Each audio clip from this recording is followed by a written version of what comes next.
creative continuity. We bring the convention to you.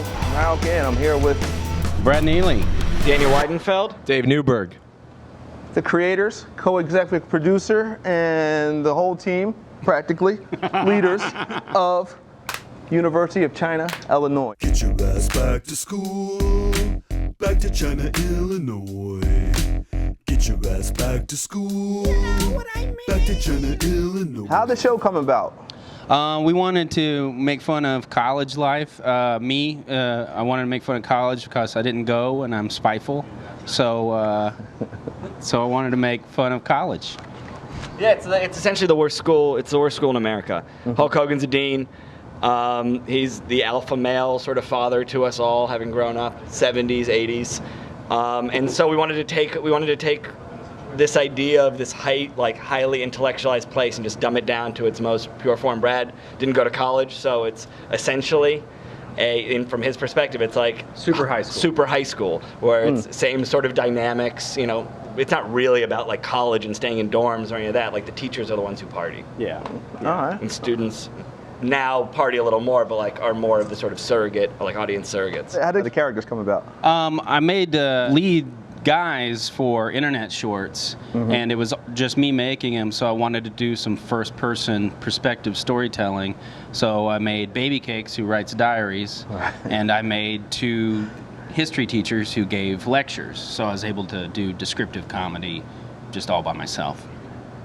Yeah, and they're all, I mean, of the 3 characters, like they're all parts of Brad. He voices Baby Cakes, Steve, and Frank. So those are all different parts of him. Like, you know, the neurotic one is Frank. The sort of id is Baby Cakes. The sort of highly confident, and we sort of like made him a little more human in a lot of ways this past season, but like the highly confident, like ladies' man version is Steve. So we get all of those, which of course, Brad. So we sort of like melded all of those together, like all those parts we separated and turned them into 3 characters, and Brad does all the voices and it comes through as he's writing them too. Awesome, awesome. Now I got Baby Cakes. I mean, yeah. What, Baby Cakes? What about Baby Cakes? Yeah. Let's talk about Baby Cakes. I wanted to give Dave I just like Baby Cakes. Dave, could you tell me about this Baby Cakes character? What's the deal with Baby Cakes? What is the deal with Baby Cakes, Brad?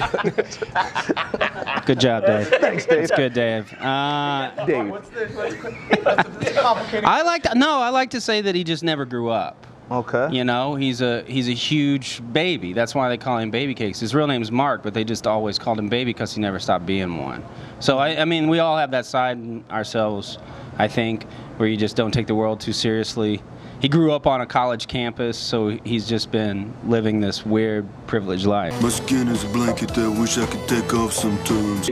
This season, There we go. we get to learn a little bit more about Baby Cakes than we Right, ever have right, before. right. Delve a little deeper into who Baby Cakes is, where he came from. We meet his mom. We meet his child. Oh, We see him as, cool. We see him and Steve as best friends as kids. That's right. Yeah. All right. Now, Frank's anus becomes a stand-up. Comic. Yeah. How does one's anus become a stand-up comic? I think that whenever you do entertainment, you have to be an asshole in a lot of ways, and that's pretty good. that's kind of what it was about. Me turning the worst part of myself in front of a camera, and my reluctance to do that. I think that's what that episode was. There's a real story behind. No, but there's a real story. About how you came up with this idea to have. My cousin actually can do that thing where he can say "hey" with his asshole. So when we were kids, he would just like take his pants off, put a sheet over it, and we'd all get quiet, and you could hear it kind of smacking and gasping, and then it would go, "hey," and then we'd all laugh. So we kind of based it off of that. I mean, the craziest part is a lot of people thought Aziz Ansari did the voice, but that was just Brad. We just speaking more pitched it north, we just pitch shifted it up and. Well, he's from North Carolina, right? Yeah. And I'm from Arkansas. So I you guess get- there's maybe that. High-pitched Southern. So okay, it was okay. Brad though. Sorry, Aziz.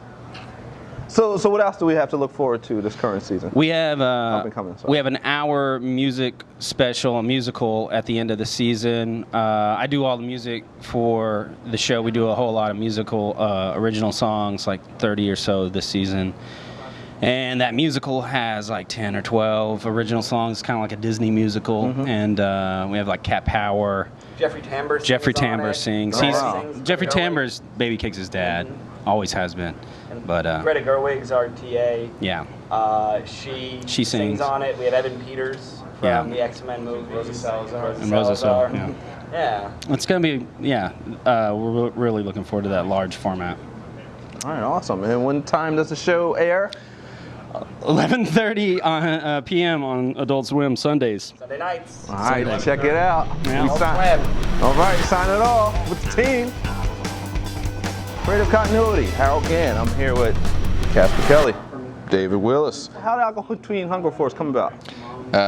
It came about out of a strong desire to have a job. I pitched a show with Matt Malero, who's not here today, but we pitched this show. We came out of 5 years of making Space Ghost, and we wanted to try something new, and we had this idea for these fast food creatures that were detectives, and then we got rid of the detective angle, and now 13 years later, we're still making it. So Absolutely. there you go. Did you come up with the opening song? Who came up with the opening song? Schoolie D actually did that. We wanted them to sound a lot tougher than they actually were, so we got the only gangster rapper that we knew. Schoolie D. Yeah, Schoolie. Well, Schoolie. Check yourself. Yeah. So we went up to Philly, and Schoolie did the whole thing, and I think he did the theme song for Aqua, something you know whatever, and we got him to do it for this new Aqua Teen Hunger Force Forever thing as well, although we've tweaked it quite a bit since then. Right. Added some lyrics. And you guys continually change the name of the show. Why is that? We cancel the show at the end of the year, then we reboot it for a new generation. You know, because these generations are now a year apart. And so yes, we keep rebooting it because otherwise the press won't talk to us because they just assume it's the 13th year of something. So we just make it the premiere season of Aqua Unit Patrol Squad 1, or the premiere season of Aqua TV Show, or the premiere season of Aqua. What was the other one called? I don't remember. I forget. Anyways, it's Aqua Teen Hunger Force Forever. It'll be on the air forever. I'm telling you, I'm the one to tell you here, the first to tell you right here and now on the air forever. The never-ending ends forever. Aqua Teen Hunger Force Forever. Squidbillies. You also created in the creation process. I did not create that show. I was sort of there at the very beginning with a bunch of other people. Jim Fortier and I do that, and Chris has written some of our best episodes, and so we've but yes, yeah. Okay. Yeah. And your pretty face is going to hell. I like the title. With that actually wasn't a show. We were just telling you your pretty face is going to hell. Would I trade the experience of being a tortured soul in the depths of hell for anything in the world? I would love to trade it. Is that trade available? It's a workplace comedy in hell.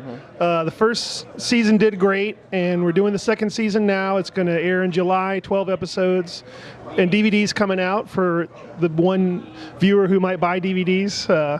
It's got cubicles in hell, and it's a job. These demons have got to torture people, and it's a grind like every other job. Oh, awesome. Too many cooks. It takes a lot to make a stew. A pinch of salt and laughter too. A scoop of kids to add the spice. A dash of love to make it nice. And you've got too many cooks. It's a sitcom show credit intro that gets weird.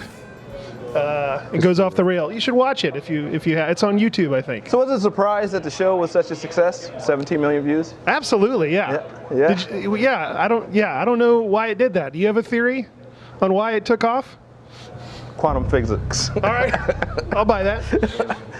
Aliens, says the cameraman. Creative continuity, Harold Gann signing off with David Willis, Casper Kelly.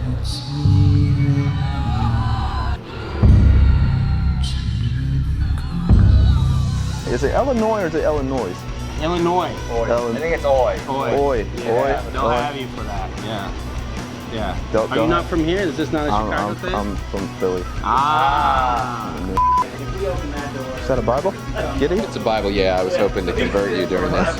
Praise the Lord. The new season Aqua takes a new turn. Yeah, a very religious turn. Yeah. Let's jump on Aqua Teen Hunger Force, which later turned into Aqua Teen Squad Part 1. You've clearly done a lot of Wikipedia research.